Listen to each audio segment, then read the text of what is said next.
Welcome to workout number 2. So the focus here is hypertrophy. So we're going to be upping the reps just a little bit. We're going to be lowering the weight, definitely upping the intensity because the rest periods are going to decrease slightly as well. So it's going to be the same format as workout number 1. We got 4 exercises performed as a circuit. The goal here is to hit the target reps. Okay, so that I cannot stress that enough. If you're not hitting those reps, or if you're getting way too low or way too high, you have to find a weight that is going to challenge you. So we're going through these 4 exercises as a circuit. We'll take a little break, and then we will perform another density round of 3 additional movements. So let's get this first circuit started. Movement number 1 is double outside the leg swings. So we want to make sure we're still performing a solid hinge. We're still driving from the hips. We're still staying hips tall at the top. So we don't want to take that into further extension throughout the lumbar, throughout the lower back. And we want to make sure we're not just swinging the arms here. So still lower body driven. This is a great movement to build shoulder strength and a lot of core stability, trunk stability. So make sure alternate those reps. Try to be as smooth as possible. As one comes down, the other comes up, and vice versa. Keep that nice neutral spine, neutral neck, and keep that core tight. Seesaw bent over row is a fantastic back exercise, but also a lot of trunk. So we want to make sure we're keeping that breath engaged so that we don't strain the lower back here. So keep your back nice and straight. Main thing with front-loaded squatting is we want to make sure that we are keeping that trunk engaged, because if we don't, the bells are going to want to fight us and they're going to want to force us forward into that rounded state. So we want to make sure we're keeping our shoulders pulled back.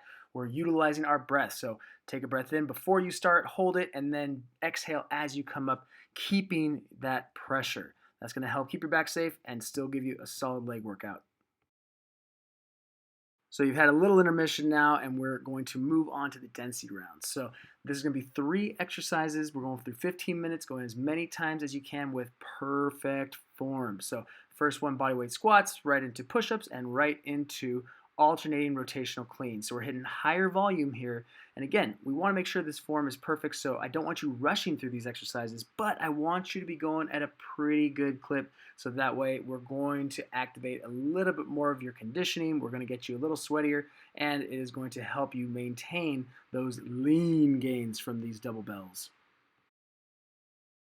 Movement number 1, bodyweight squats, keeping it nice and simple. So making sure we're going down as low as you feel comfortable. So at least parallel or slightly lower. We don't need to go ass to grass here.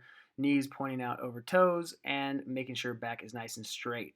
From there, we're going into push-ups. So I'm using bells so that I can elevate and get a little bit more of a range of motion, a little bit more stretch. But if that's too much, or your bells aren't heavy enough to support your weight, then just go hands on the ground or grab a pair of parallettes. I like that a little bit better for wrist position, grip position, makes it a little bit easier on that. Lastly, we're going into double rotational cleans, and it's going to be with a dead start position. So notice how that bell is staying vertical. I'm not going a full 360. I'm rotating slightly, pivoting on that foot, and then driving off that opposite leg. So very important, keeping that back nice and straight, and the mechanics of the clean are all going to stay exactly the same. Bell rotates around, nice loose grip. Give that workout a go. Make sure you're putting 100% effort into each of the movements. You're not just going through the motions. You are progressing with the right weight. You are putting enough effort into learning the technique, perfecting the technique, so there is no sloppy form. And then when you're going through that density round, don't hold back. The only reason you're going to hold back is if you start to feel pain or if you start to feel excessive pressure. Otherwise, you are going to push yourself through that 15 minutes, keeping track each and every set, so that way each workout you will be able to come back a little bit stronger. So good luck on this one. Make sure you're performing the warm-ups and progressions as you see fit. Make sure you're performing the decompressions as well to recover fully from this session. So I'll see you on the next one.